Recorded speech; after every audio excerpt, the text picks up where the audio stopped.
Hello everyone. Welcome to Linux Forensics here at Pentester Academy. In this video, we're going to look at getting file system information out of volatility. Now at first this might seem like a strange thing to do. You might say, why in the world would I get file system information out of volatility? Well, one of the things that we'll see in just a little bit here is that many times file systems only live in memory. Definitely this is the case when you have a live Linux distribution that's being used, but it also is the case for things such as the temp directory. In most modern Linuxes, the temp directory is actually a temp file system, and it is stored in memory, and as soon as you reboot, it goes away. So let's start by seeing what's mounted.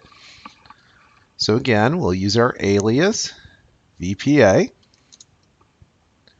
and the command is linux mount, and this will print some mount information. And now that that's done, I can look at what's been printed, and I will see various file systems that are being used. Most of them make sense right away. We can see here, it looks like this user has an extra external drive that's being mounted. And that external drive has two partitions, one that is apparently fat and one that is ext4. Now, another important thing that you'll notice here, we have actually gotten some options. So we have options for all of these mounts. So why do you care about that? Well, you care about that for a couple of reasons.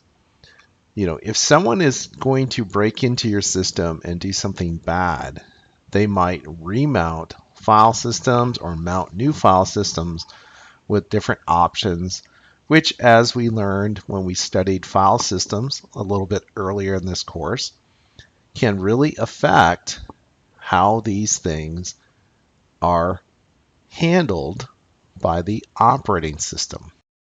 So we can see a few different file systems here, and there are several of these that are using a temp file system.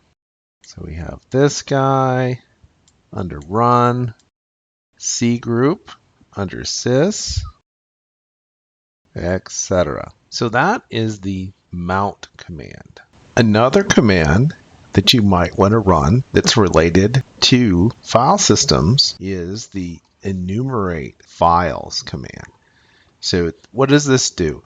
Well, this will actually give you a list of all the files that are currently being referenced in the file system cache.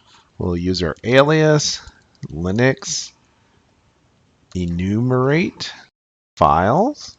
I'm going to go ahead and pipe this to more, and it takes a little bit while for this to get started. And once it gets started, we'll see a few files that are in the cache. And we see some system files, a bunch of device files, modules.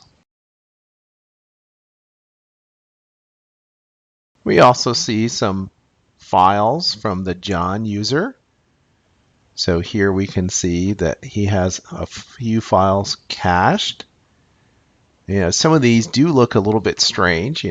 It's not strange that his bash history is there, but some of these other files are in fact a bit odd. Why does this guy have some library files in his home directory? That seems a bit off. He has a few other files. Why does he have a hidden local share directory? Here we can see in his downloads that there are a bunch of files associated with the Xin Chi Quan rootkit. that we detected earlier in our investigation. And here again, in our temp directory, we have a whole bunch of files. So we have files associated with our rootkit. We also have these files, which, not surprisingly, seem to be about the right numbers for some inodes where some of the stuff has been hidden on the disk.